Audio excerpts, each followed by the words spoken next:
Hello, hello, everyone. Welcome to today's industry speaker series on cybersecurity. I'm going to give everyone a few moments to log in and get settled. Hi, Lorenzo. Thank you for already using the chat. Happy to have you here today. All righty, we'll give everyone a few more moments.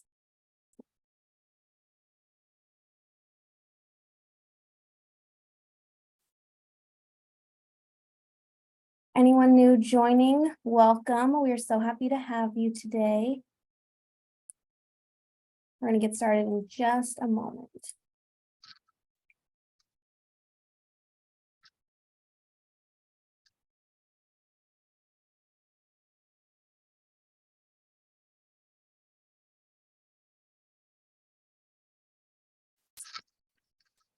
All righty, I'm going to go ahead and ask if everyone could please put themselves on mute. I'd greatly appreciate it. All right, so welcome everyone. We're going to go ahead and get started. My name is Heather Oposa. I'm the Internship and Job Development Specialist here at the Career Development Center. Thank you so much for joining us today to learn more about what it's like to work in cybersecurity and some tools to be successful in this industry. Please note this session is currently being recorded and will be featured on the CDC YouTube page. So if you would like, for privacy reasons, you can keep your camera off. And my colleague Crystal is also going to be going through and removing everyone's last names, also to help with some anonymity if that's what you would like as well. So now to give everyone a brief overview of how this event's going to go today, we're going to start by hearing from our wonderful three panelists, and then there will be some time for you to ask the speakers any questions that you may have. Just please reserve your questions for the end of the event. I'd really appreciate that. And then once that time comes, you can either type them in the chat or unmute yourself. That being said, though, I'm so happy to introduce you to our three panelists today. We have Zoe Dermuth joining us from the National Renewable Energy Laboratory, Fifi Amaroui from the American Israel Public Affairs Committee, also known as APAC, and we have Spiro Samanis from the Reserve Bank of San Francisco. So if each of you wouldn't mind, could you please share your job title, the company you work for, a little bit about what you do in your role and what your degrees and certifications are. Zoe, we can start with you and popcorn from there. And I can repeat all those things I just said if you'd like. Great, thank you, Heather. I'm Zoe Dormuth. I'm a cybersecurity research engineer at the National Renewable Energy Laboratory in Golden, Colorado. We sometimes call it NREL for short, since that's just a mouthful of words to say every time. I have a background in computer and electrical engineering. My bachelor's is in computer engineering and my master's is in electrical engineering. I did a 5-year program where I was able to do both degrees in 5 years at the University of Minnesota in Minneapolis, Minnesota. I currently work on cybersecurity related to securing our power grid, specifically related to renewable energy devices and technology, and to integrating and innovating our current infrastructure to meet all of the demands that we want to see in the next 10, 15, 20, 30 years. And yeah, just making sure that's all secure. Thank you. And Spiro, I can popcorn over to you next. Hi, everyone. This is Spiro Samanas. I'm with the Federal Reserve Bank of San Francisco. I'm a senior risk specialist there. I work in the firms that we supervise, we have different portfolios. I work in the significant service providers portfolio, and I can talk a little bit about that later in the discussion. So I'm an economist by training, but then switched to information systems for my master's and my PhD. I've taught at several different universities in Europe and in the US, and actually I used to teach at Cal State Long Beach in the College of Business. What's the other thing, Heather, that you asked? So title, background. I think I hit everything. You're going to get into your role a little bit later. Yeah, awesome. Okay, so then I just hand it over to Fifi. Well, thank you, Spiro. My name is Fifi Amori. I'm the Director for Cybersecurity Program and Framework at APAC. I think Heather asked that we indicate what certifications we have. I have a certified information security manager certification, which is a CISM certification. I have a CIRISC certification, which is certified in risk and information security controls. I have a CPIM certification, which is certified in information privacy, which is a certified information privacy manager certification. My educational background, I have an undergraduate degree in accounting. I have 2 master's degrees, one in accounting and finance and another in management information systems, but my focus was really on information assurance. Currently, I'm the director, as I indicated, and my role really involves protecting the entire infrastructure for APAC and ensuring that, the business can go on to achieve established goals and objectives. A very big job, indeed. Thank you for sharing. And we're going to jump right in. So Zoe, my first question is for you. Can you please share what your graduate program was like and specifically what the most challenging parts were? And also, is a master's required for the work that you do? Yes. So I'll answer the last question first. I am part of the National Laboratory in the United States. It's all funded by the Department of Energy and our federal government. And it's a research-based role. Many of the national labs do prefer that you have a master's degree or a PhD, especially depending on the work that you do. It is possible to come in and with a bachelor's or associates or that type of thing, but it depends on the type of work that you want to do. But it is preferred to have that. Our national lab benefits are really good, so they'll pay for you to go to school for a certain extent, and then you just work there for that time that they provided that opportunity for you. So that's a really nice thing to note. I did my master's degree in electrical engineering. It was the only major that was offered from that computer engineering department. And I think it was really good, especially with what I'm doing now and working in our energy infrastructure. A lot of that background has to do with what you would learn as an electrical engineer. I did a 5-year program, which I highly recommend for anybody who has that opportunity within their school.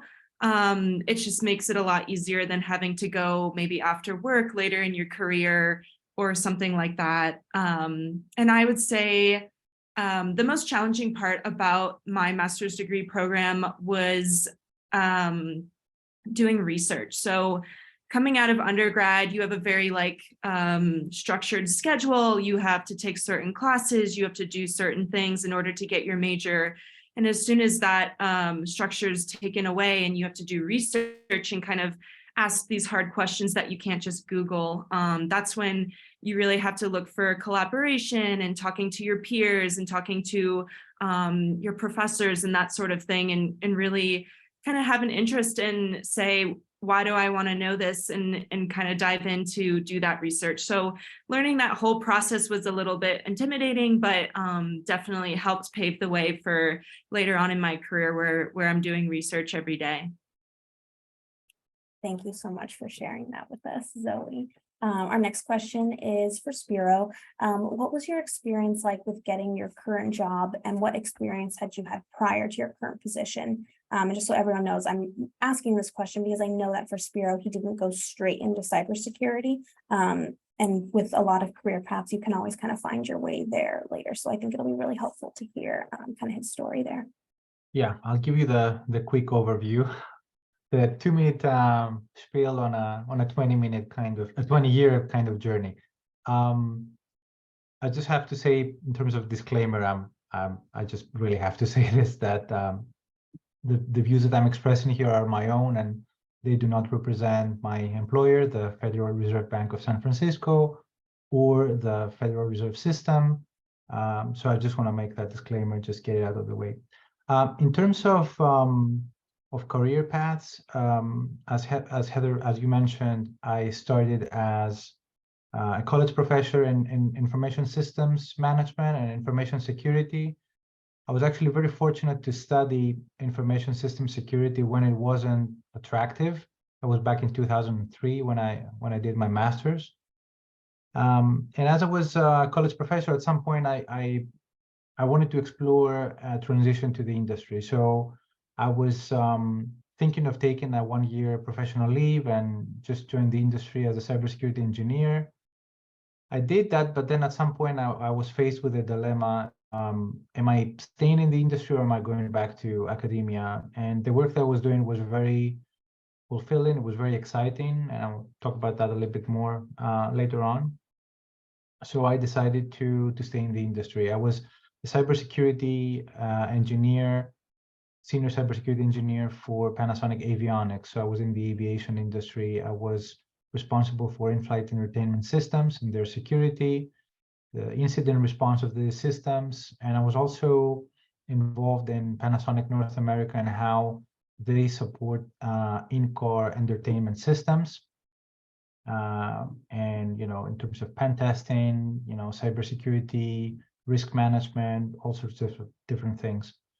At the beginning of COVID, I was made redundant. So I was really trying to get certifications under my belt. So I got the CISSP, the Certified Information System Security Professional, the CISM, the Certified Information Security Manager Professional. So some of them, those Fifi mentioned as well. And then I joined the Fed. So the Fed is, and I didn't know that before I joined, is not a federal, it's a quasi kind of situation where it's not a federal organization like, Zoe's organization, but it is a federal organization with the federal government, but it's also kind of independent. Anyway, when I joined, I was also very fortunate to get support to expand my certifications. I got another certification on cloud security. And that's pretty much the journey up until today, in a nutshell. So basically, information systems, college professor, and then work in the industry. I have to say that I did work in the industry before becoming a professor. I was a business analyst in the insurance and hospitality industries, working for firms that were developing systems. So I wasn't new to the industry, but the last 2 gigs that I've had is with the Fed and with Panasonic Avionics and Panasonic North America. Thank you, Spiro. A quick follow-up for you, because I noticed that you were obviously listing a lot of certifications, and I know that Fifi has a lot of these as well, as I'm sure, and I know Zoe has her credentials too. Would you say that those different certificate programs are required to be able to get hired into like an entry-level cybersecurity role, other than having an undergraduate degree in, let's say, information systems? Yeah, in short, the certs that Fifi mentioned or I mentioned are a little bit more senior. They require exposure to industry experience, either in risk management or hands-on cybersecurity work. And I don't think that having a CISSP would be like, or a CISM would be a requirement to get an entry-level position. There are entry-level certifications that would be applicable in that regard, and they're always like an additional thing to have on your resume to position yourself better in the market. So in short, I would say that they're not a requirement, but they're very nice to have, and they show motivation and drive, and you get the foot in the door in terms of having an interview. So definitely entry-level certifications, along with a bunch of other things that I will mention later in the discussion, I think will prepare students to be great job candidates. Perfect. Okay, thank you for that information. Fifi, is there a difference between working in cybersecurity in a government setting versus a commercial and or private setting? So I think that's a great question, because this conversation actually comes up quite often, and I'll answer it from 2 similar but different perspectives. So I'll answer that question first from a cybersecurity perspective, that's working in a cybersecurity role, and then from the general working experience perspective. So if talking about the cybersecurity perspective, for the most part, your jobs would be the same if you work in private or if you work in government, because what you're doing is you're identifying threats, identifying vulnerabilities in your environment, you're analyzing those threats and vulnerabilities, determining the level of risks involved, and you're pretty much coming up with controls or protections that you need to put in place to address the identified risks in the environment. So for the most part, that's what you're doing. You're also probably working on the same standards, because in cybersecurity is really governed by a good number of standards, and it depends on what industry or sector that you're working in. Certain standards can apply. For example, if you're working in the card payment industry, PCI would apply. If you're working in healthcare, HIPAA would apply. So you tend to find the similarities in that aspect as well, because you might work on similar standards like the ones, industry standards like the ones I just mentioned, or you might work with standards like NIST, which is more with the U.S. government. So those are also similarities from a cybersecurity perspective. I think that also from a cybersecurity perspective, you're probably also working with similar tools. So you're working with firewalls, you're working with routers, you're working with switches. All those things are still, the same things you would work with if you work in a private environment or if you work in a government environment. However, I also think that there are some differences as well. For example, working in a government environment, one of the things that you get to experience is things move a little bit slower. So if, say, for example, there's a policy that needs to be pushed out in a government environment, that could take way longer than in a private environment where you can easily push out, policies and make decisions around procedures and things like that. So from a cybersecurity perspective, I wouldn't say there's really so much that's different. However, I do want to mention some differences that I would highlight is when working in a government sector, you tend to find smaller teams working on the cybersecurity program as opposed to when you're working in a private sector and you find bigger teams. And that's generally as a result of funding issues, because obviously, the government receives funds and they have to assign funds to the different departments, and they have to make the best use of the funds, as opposed to private organizations that are mostly owned by, private individuals and sometimes have a lot of money to spend. So if you work in the government sector, you might find that from a cybersecurity perspective, you're doing multiple things. For example, your role cuts across being an incident responder, it cuts across being a network engineer. You're doing so many things at the same time, as opposed to when you work in private sector, you might find that you work in one department in cybersecurity, which is like you're working incident response, or you're working in the SOC department, or you're working in auditing, or you're working in risk assessment. It's more specialized when you work in the private sector as opposed to working in the government sector.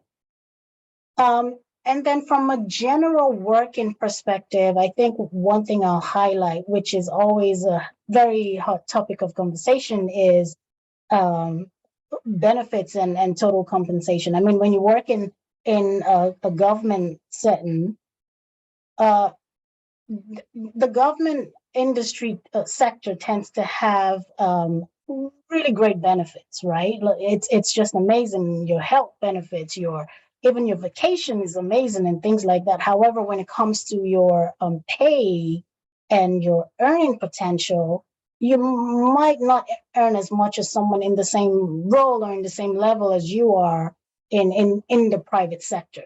So when it comes to earnings, that's something that I usually advise people to take into consideration. Like if you're looking for a job that offers big money, then you're probably looking at private sector. If you're looking for something that provides more balance and, you know, you have amazing benefits, thinking about your family and vacation and all the other benefits that you need to think about, you probably need to start considering something in the government sector.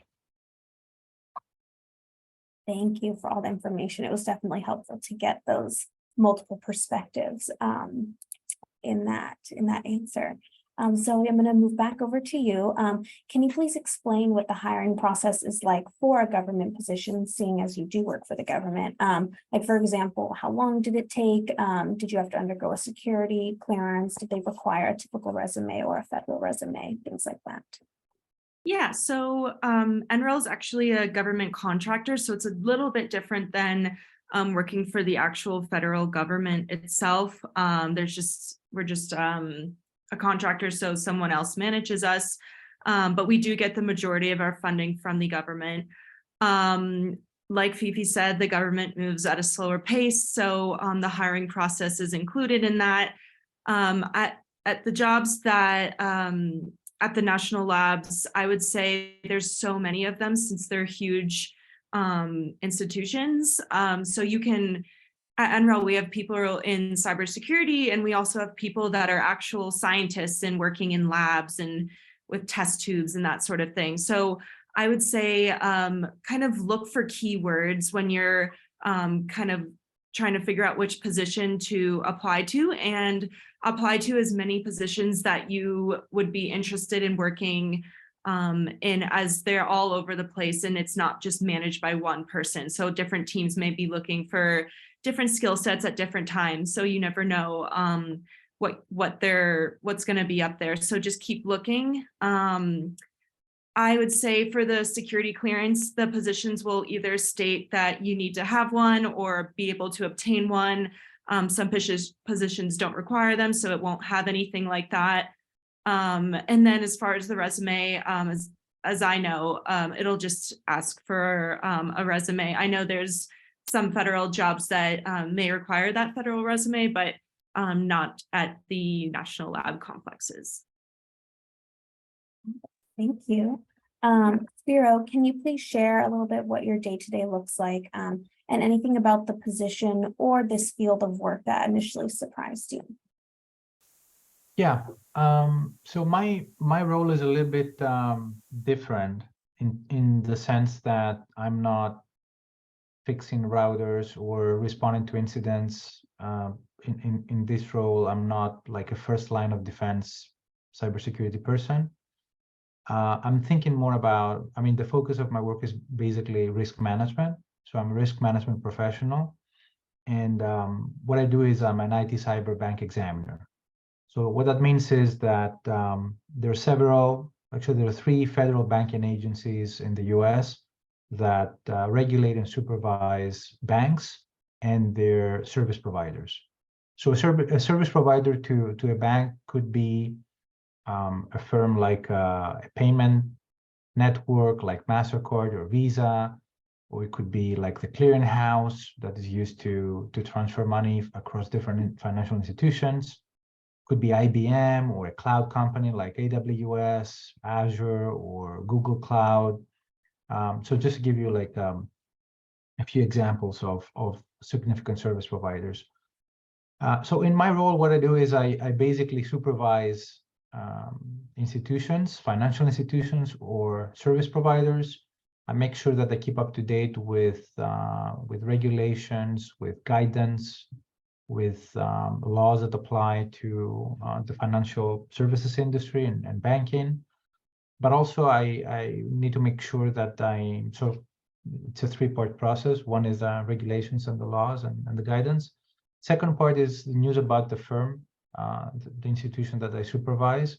Anything that has happened on the news, any breaches, or even from a business side, you know, if they acquire a new firm, what's going to be the risk to that firm, different things that have to do with the posture of the firm and how it's going to affect its infrastructure. And the third part would be really keep up to date with cybersecurity trends. Could be different types of attacks, techniques, and procedures. or major issues that affect the industry, breaches, ransomware attacks, reports that talk about these trends, to really have a better understanding of what are the questions I should be asking to the firms that we supervise when I talk to executive management or senior management, really have informed questions about what is happening out there and what they're doing to mitigate risk. So in a nutshell, this is what I'm doing. And I want to say that there were no surprises, in the sense that in my mind, I thought it was would be really fascinating to be a cybersecurity professional, and that expectation was met. So so no surprises when it comes to the actual day-to-day work or the field itself. We love to hear that. I feel like that is rarely the answer. And that's a wonderful positive lookout. I love it. Fifi, can you please break down the most common tasks that an entry-level employee would be completing working in cybersecurity? Sure. I think this really depends on the entry-level role. So that is the job title and the description. So the role might be a specialized role like an incident response analyst role, or it could be a general role like a risk analyst role. And this would really determine the risks that the tasks that the individual would carry out. For example, if we take someone who's coming into an incident response role, the individual might be tasked with responsibilities like monitoring email for reported phishing, or taking a look at alerts from one of the security tools that's been installed on the network that would pretty much alert if there is some form of threat or an incident going on the network, right? If it's a networking engineering role, this individual might be tasked with doing things like managing ports and creating firewall rules, or configuring networking devices and things like that, switches and stuff like that. It's more networking focused, right? And if you're doing like an auditor role, your role would probably be different. It would probably involve understanding what standards the organization is required to comply with, understanding what they need to do to meet compliance for each one of those requirements in the standards. And it might involve the individual doing a lot of evidence gathering and asking questions, of the person that you're interviewing, or whoever they're interviewing. If this is more like a risk analyst role, that individual might actually do everything I've just talked about. And they could also do things like carrying out risk assessments, understanding the organization's threat landscape, and things like those. So it really depends on what the title that person is coming in as. But usually for entry-level roles, those roles are really designed for an individual who's coming on the team with a goal to train this individual to understand how to carry out the duties for whatever role that they're coming on board for. And hopefully the hope is usually to grow that individual over the next couple years as they're a part of the team. But it's usually low-level tasks that entry-level roles are assigned. And you kind of touched on this, but could you briefly go over what some of those like full-time entry-level positions are that students could be looking out for on different job boards and whatnot with the bachelor's degree? Sure. I think it really depends on what the person wants to do. So say, for example, I remember when I, went into cybersecurity, I knew that I wanted to work more with policies and standards and things like those. Which is more on the risk, the governance side of things, right? So as an individual, if it really depends on what you want to do. If you want to be an auditor, then you probably need to look for entry-level auditor roles. And I mean, for the most part, roles would indicate in the job posting that this is an entry-level role. These are the tasks that's involved. If the person really just wants to deal with incidents and things like those, they should be looking for entry-level incident response roles or entry-level SOC roles. If they want to be an auditor, I think I mentioned auditor already. If they want to be a networking engineer, they should be looking for entry-level networking roles that probably, describes things like building out firewall rules on the network and configuring switches and routers on the network, working with with the senior team to do XYZ.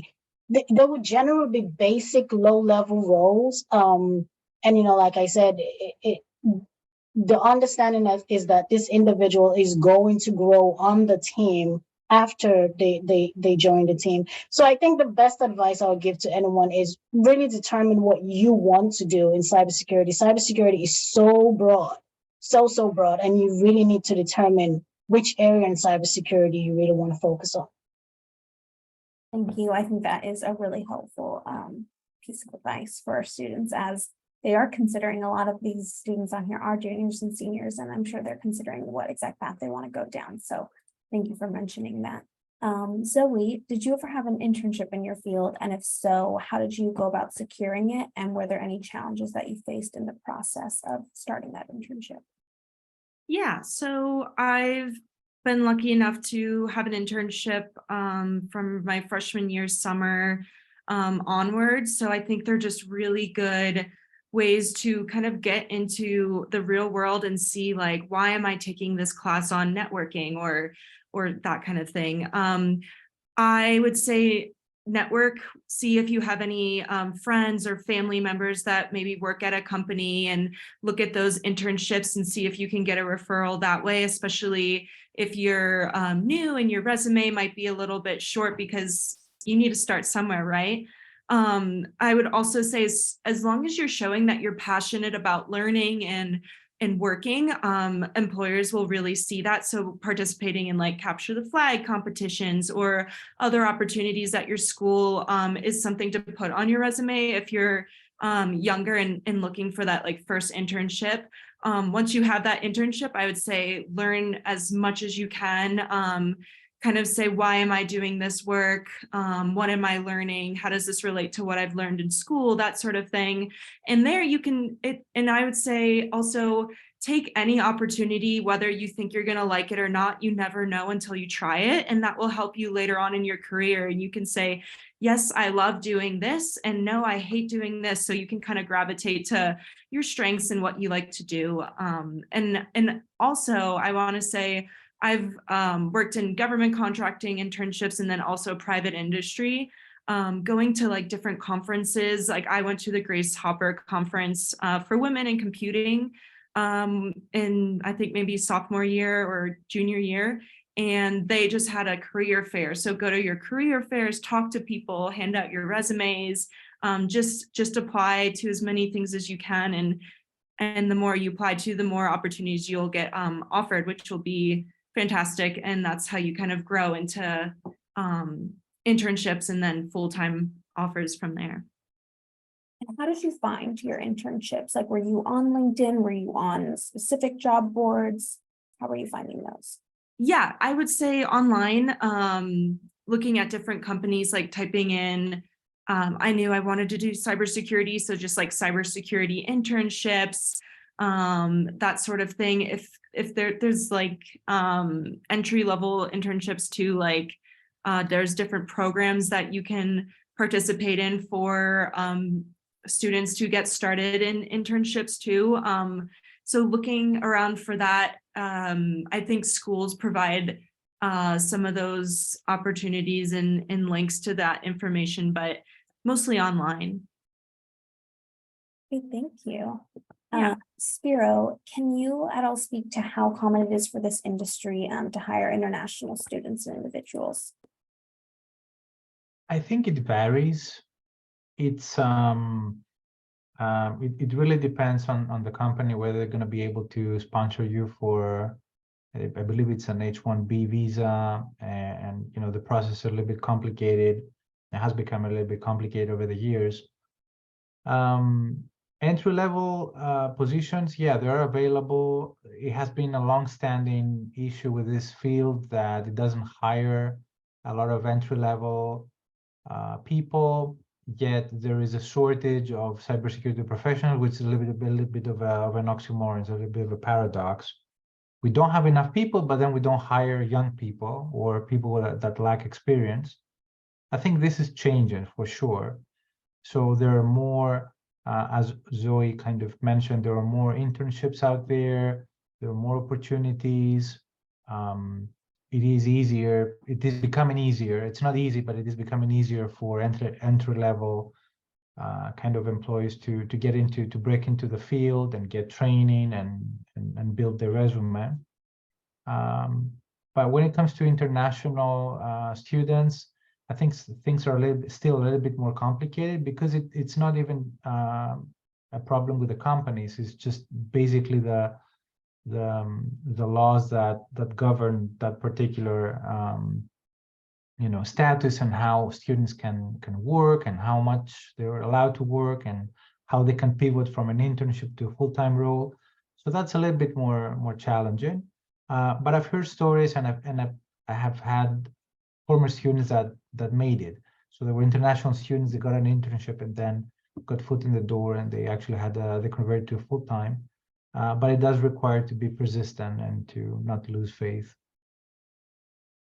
Thank you. Thank you for that insight. Fifi, how do you feel that college prepared you for working in this industry, and in your role specifically? Are there any standout, transferable skills that you learned in school and now use today?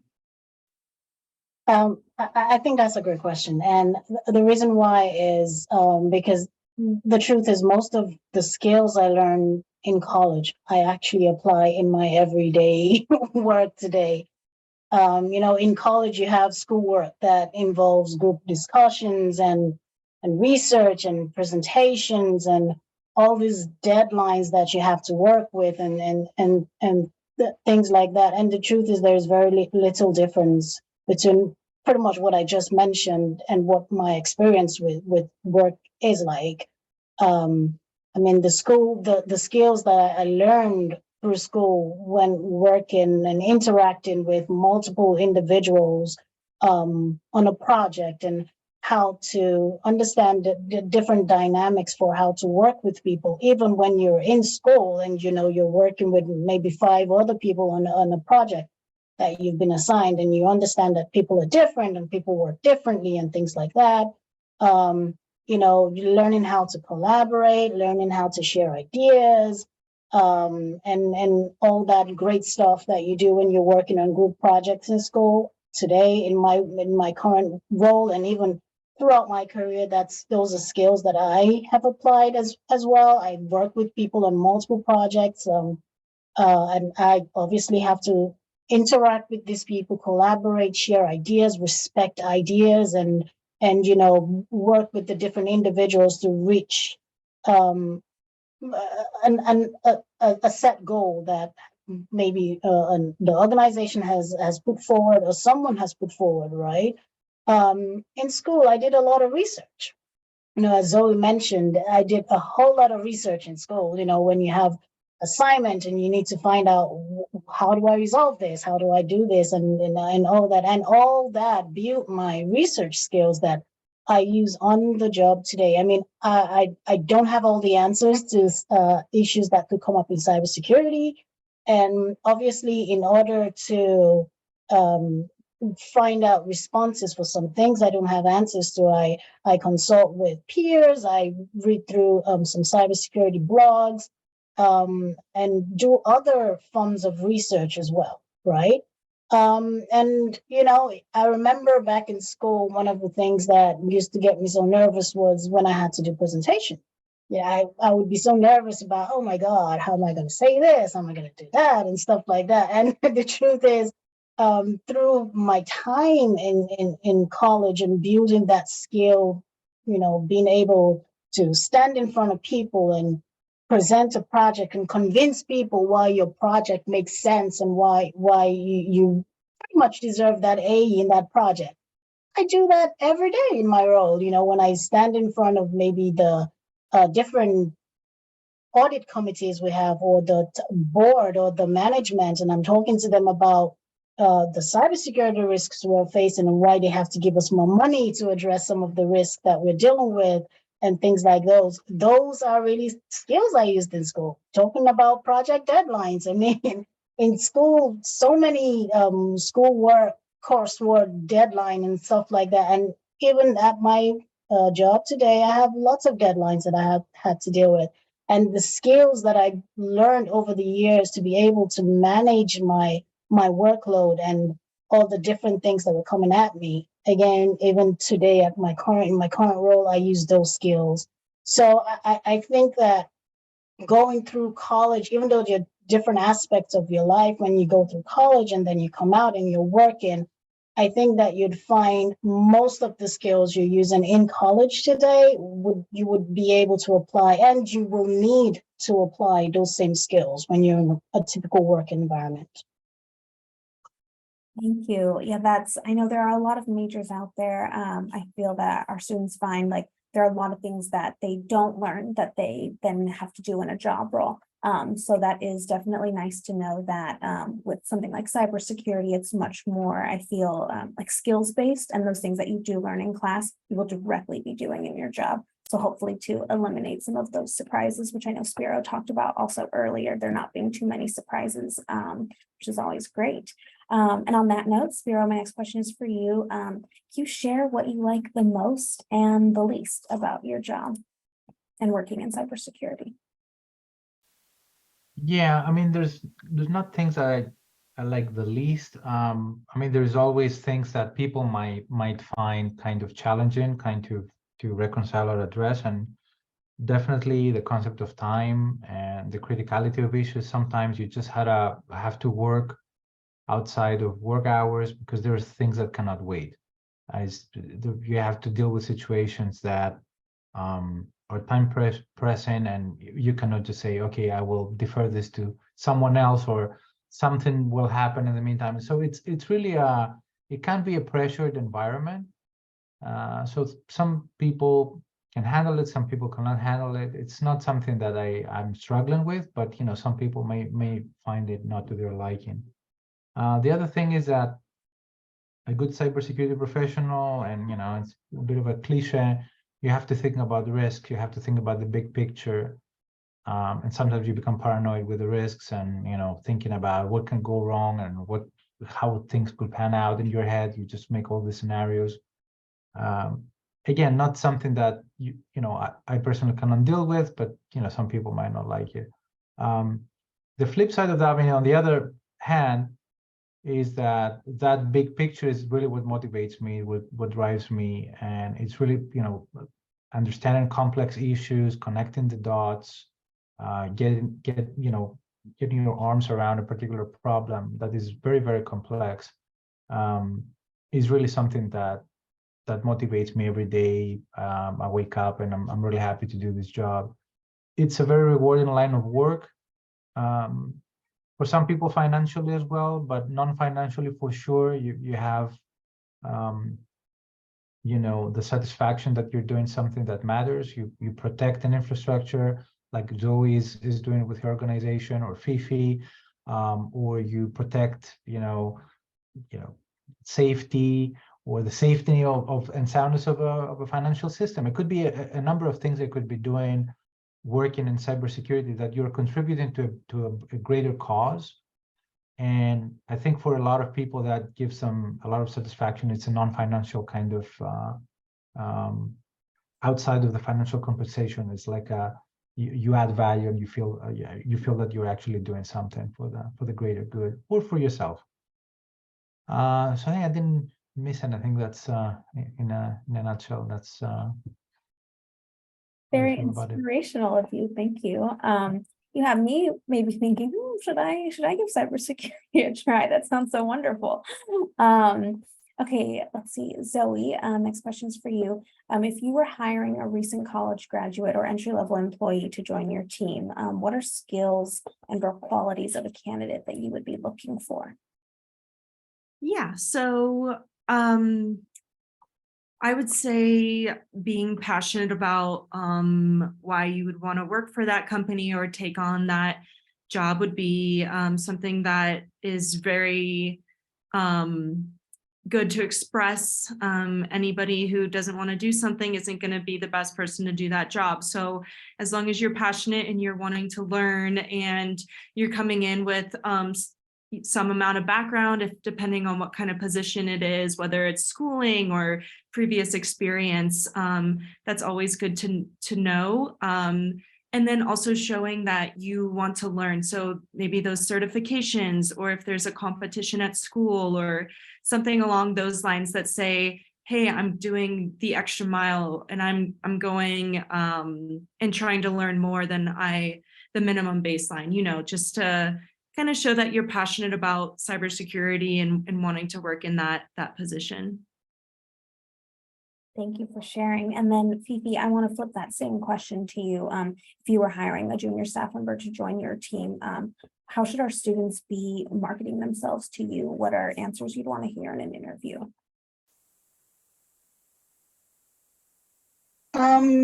Sure. To be honest with you, that question, I think Zoe pretty much hit the different points I would have mentioned as well.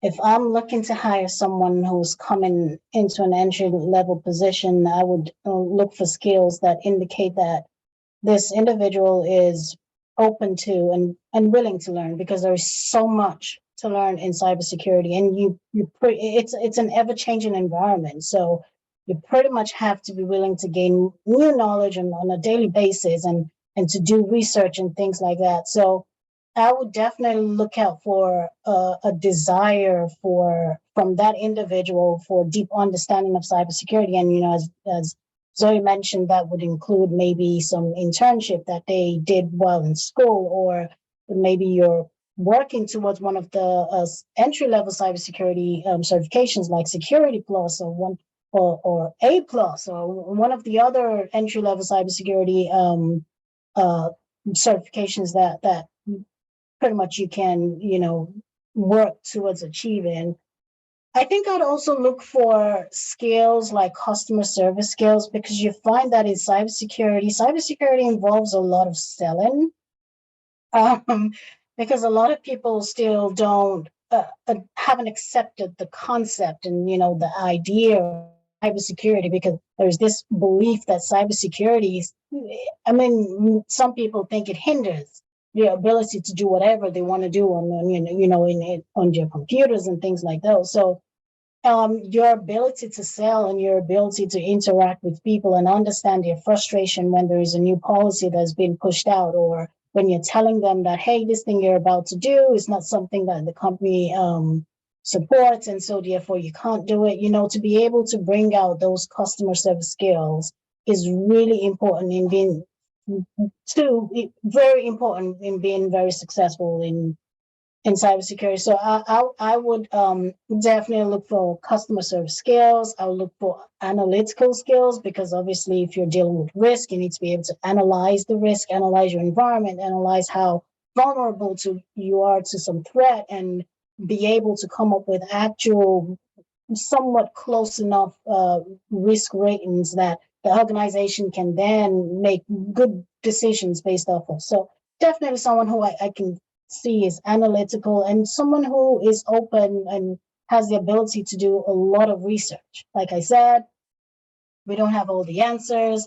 A good amount of your role, especially in entry level role, a good amount of your role would involve research. You're trying to find out different things. I mean, maybe, for example, you might have a manager that might ask you to do something and you don't have the answer, you have to research that. Or even if someone provides you the answer, sometimes you need to still research why that answer is the right answer. So definitely research skills and things like those.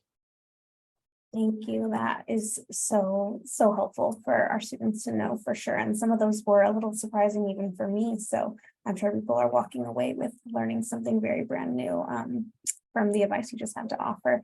Our last question before we move into student question time is for you, Spiro. how would you advise students to approach getting experience and or a job in cybersecurity as an undergraduate student?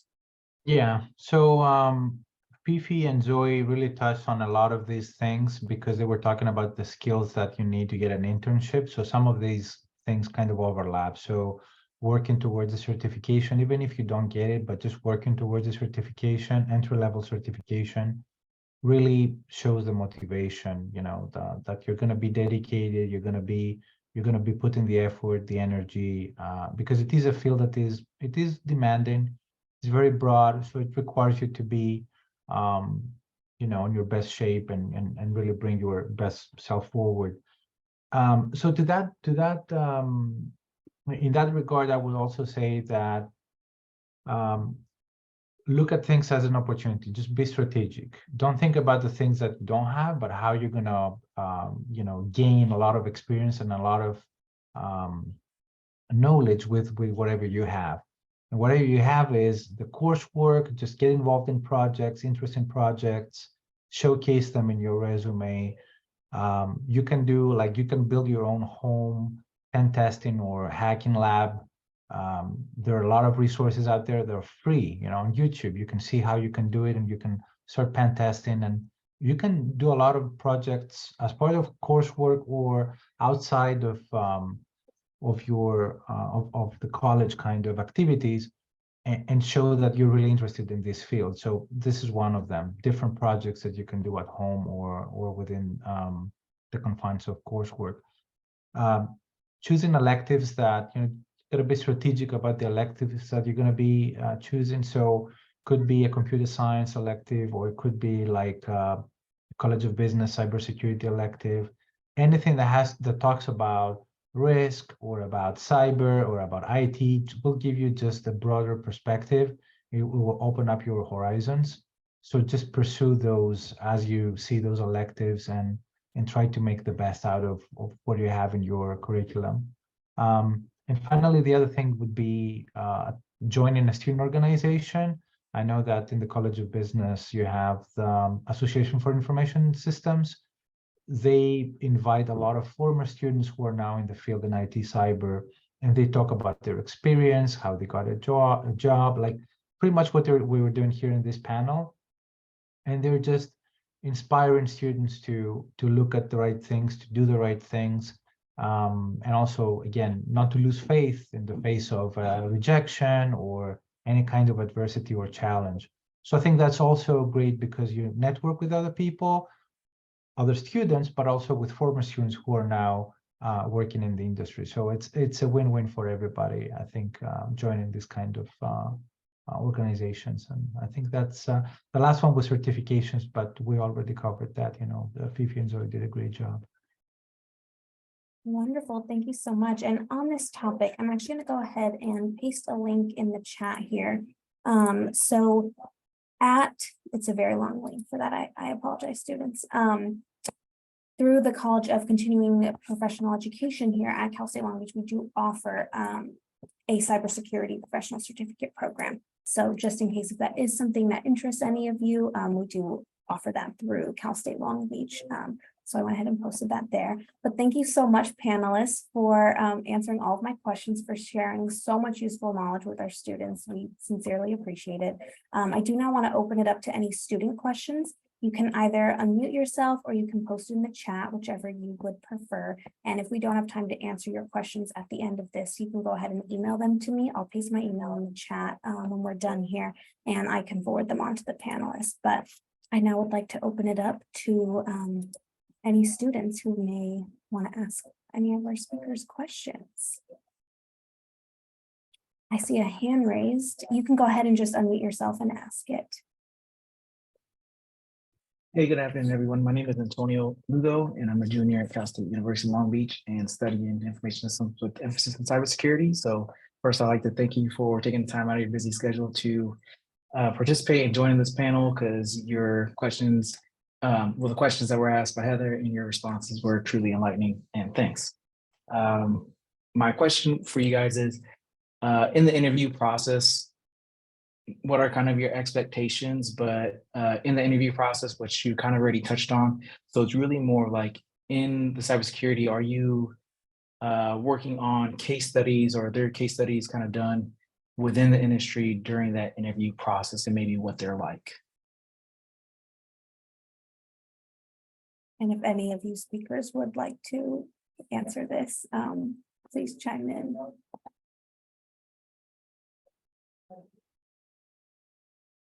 So I think I can take a stab at this. So if the question is about when I'm interviewing an individual, do I include case studies where that person has to go do some research and come back with responses and stuff like that?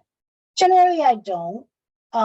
The way I would interview an individual is I might have a series of interview to conduct for that individual, but I'm really asking them questions on the spot and asking for those responses right there to determine if that person is someone who I think has the technical skills, the know-how, and the soft skills as well to do what I'm hiring for that position for. So I generally don't use that approach. I don't know if maybe Spiro or Zoe do during the interview processes.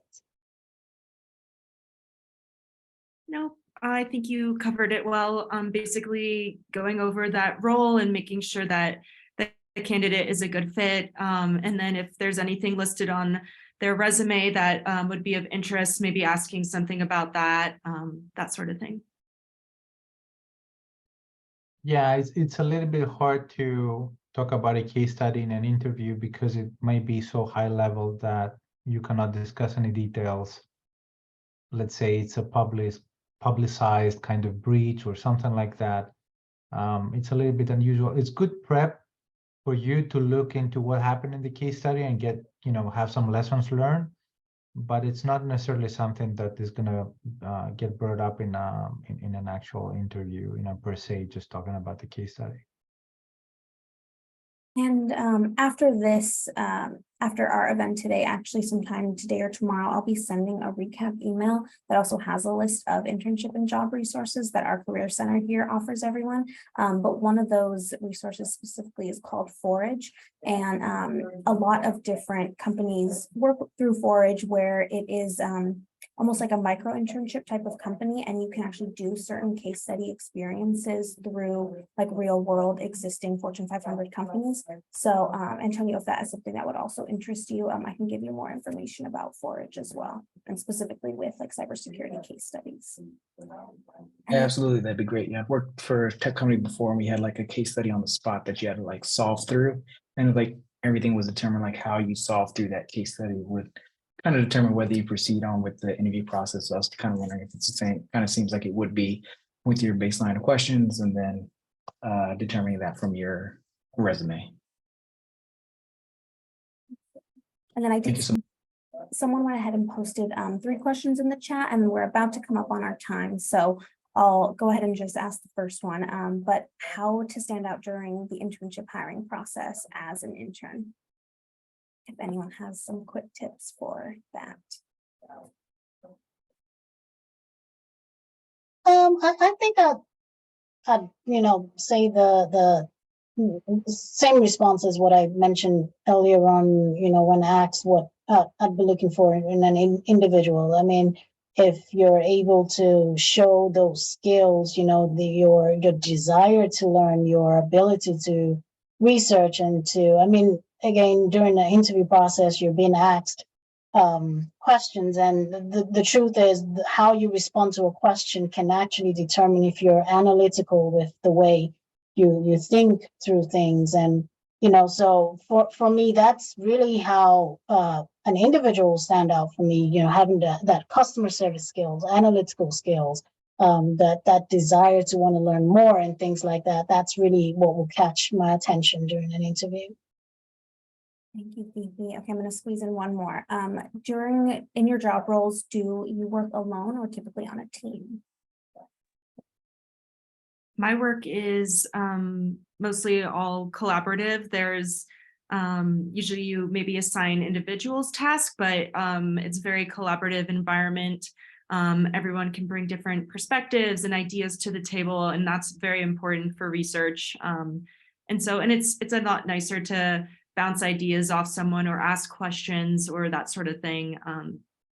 But yeah, you have tasks, but then you also collaborate as well. If I could piggyback on that, that's exactly our work environment. And if I haven't thought about the people I interact with, but they're countless.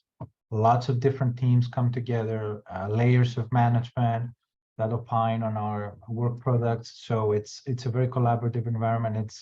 In fact, if you cannot communicate and collaborate, sufficiently, this is not the line of work for you. So. Very good to know. Thank you. Well, we are already about 2 minutes over time. I don't want to take up any more of y'all's time, but thank you so much, Phoebe, Spiro, Zoe, for being a part of this panel today. You provided so much helpful information and insight for our students. I know they're all incredibly appreciative, and people are thanking you all in the chat as well. So that does conclude our event today. I'm going to send around everyone who attended today. I'm going to be circulating a survey if you wouldn't mind completing that. But yeah, that's a wrap. So everyone's free to hop off. If you want to stay and chat, feel free. But that does conclude our panel today. Thank you. Thanks, Thank you, everyone. Heather. Thank you. Thank you. Have a good one. Bye. Thanks. Bye. Bye.